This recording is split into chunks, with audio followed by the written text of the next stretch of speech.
अगला जो स्टेप है वो कोई दी गई रेखा है उसका अर्धक या समद्विभाजित करना है। अर्धक का मतलब होता है उसका आधा करना या समद्विभाजित करना। जैसे कोई रेखा दी गई है, अब हमें पट्टिक प्रकार की सहायता से जैसे आधा करना है तो हम किस प्रकार करेंगे, ये बहुत आवश्यक है क्योंकि आने वाली जो रचनाएं हैं उनमें इन सब चीज़ों का बहुत ही महत्व है। अभी आपको ऐसा लग रहा होगा पता नहीं क्या क्या पढ़ाया जा रहा है या क्या क्या बता रहे हैं, पर ये सब स्टेप आपको आगे बहुत काम आने वाले हैं। तो अब हम यहाँ देखते हैं कि 3 सेंटीमीटर रेखा खींचकर उसके 2 बराबर भागों में बांटो। तो हम उसको 2 बराबर भागों में बांटेंगे। पहले हम 3 सेंटीमीटर की एक रेखा खींचते हैं। तो यहाँ हमने 3 सेंटीमीटर की एक रेखा खींची।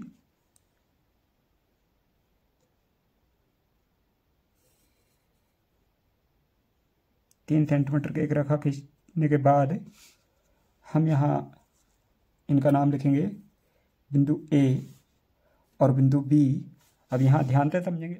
अब हम अपना प्रकार लेंगे और अपने प्रकार में जो रेखा हमें दी गई है उस रेखा के आधे से ज़्यादा, नापना नहीं है, अंदाज से हम देखेंगे। जैसे इस रेखा के आधे से ज़्यादा, या आप ये कह सकते हैं कि जो पूरी रेखा से थोड़ा कम कर लेंगे तो आसानी रहेगी। हमने इसको थोड़ा कम कर लिया है। उसके किसी एक बिंदु पर प्रकार की नोक रखेंगे और बड़े ही ध्यान से हम एक चाप, पहले आपको चाप लगाने में दिक्कत हो सकती है इसलिए बड़े चाप लगाएं और लाइन को छोड़ देंगे और दूसरी ओर भी एक बड़ा चाप लगा देंगे। इस रेखा के दोनों ओर हमने चाप लगाए हैं। अब हम यहाँ बिंदु ए पर अपने प्रकार की नोक रखेंगे और इसी प्रकार चाप लगाएंगे। तो हम देख रहे हैं कि एक चाप ने दूसरे चाप को काटा है। जो चाप अभी हमने लगाई है उस चाप ने दूसरी चाप को काटा है। आप अपनी कॉपी घुमा सकते हैं और आप चाप लगा सकते हैं। मैं बताऊंगा आगे कॉपी कैसे घुमानी है आपको। ये चाप लग गई है और देख सकते हैं हम कि दोनों चापों ने एक दूसरे को काटा है। इन्हें हम बिंदु P और Q बिंदु लिख सकते हैं। अब हम अपने पटरी या पैमाने की सहायता से इन बिंदु P और Q को मिलाएंगे। तो इन्हें मिलाने के लिए हमें सबसे पहले ध्यान रखना है, क्योंकि अक्सर हम लोग यह गलती करते हैं या बच्चे अक्सर गलती करते हैं कि जहाँ बिंदु कटे हैं उसके ठीक ऊपर अपना पटरी या पैमाना रख देते हैं, परंतु ऐसा नहीं करना है, क्योंकि ऐसा करेंगे तो लाइन गलत खींचेगी और हमारी रचना गलत हो जाएगी। हमें सबसे पहले जहाँ चाप कटते हैं या जहाँ बिंदु होता है वहाँ पर अपना पेंसिल रखनी है और उसको पटरी को उससे सटा देना है।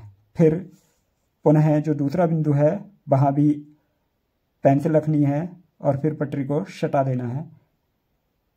एक बार फिर उपरोक्त वाले को देखेंगे कि कहीं वो अलग तो नहीं हो गया है। अगर वो अलग हो गया तो उसे ठीक करते हुए उन्हें और हम एक रेखा खींच देंगे।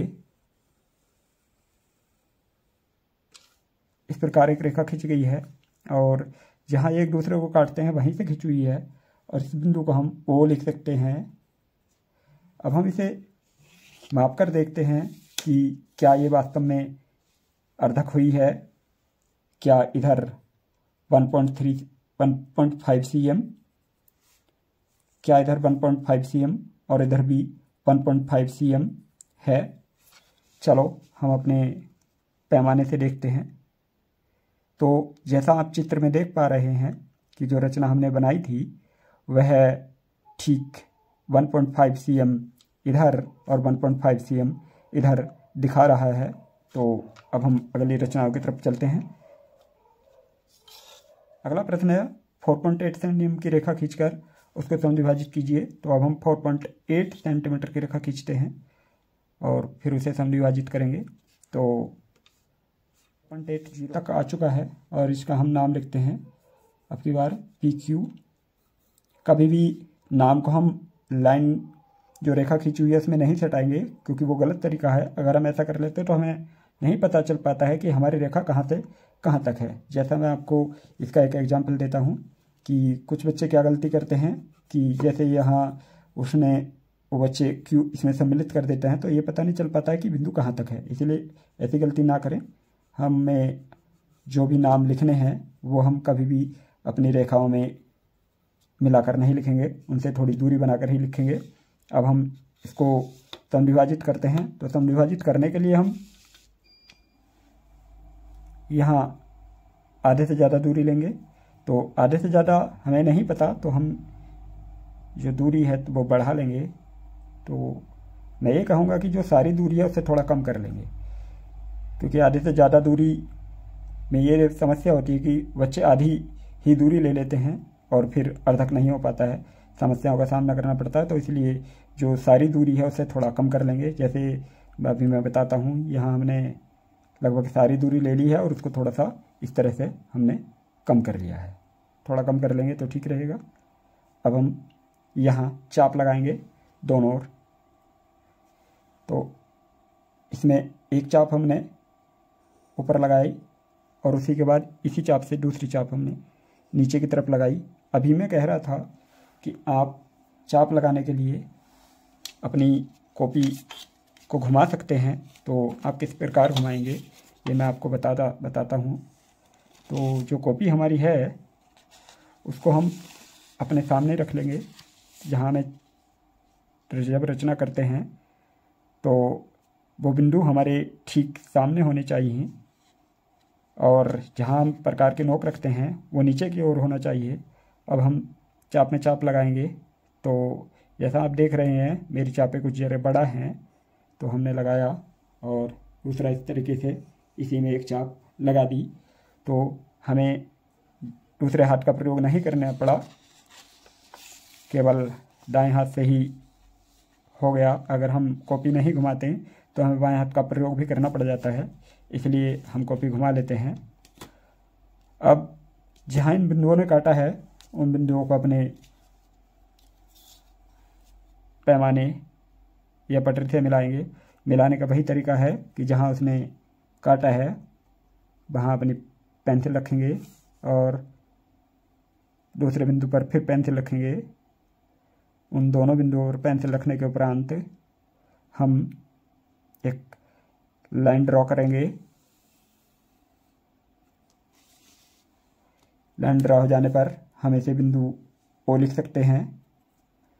तो हम जैसा देख रहे हैं 4.8 cm है, तो जाहिर सी बात है 4.8/2, तो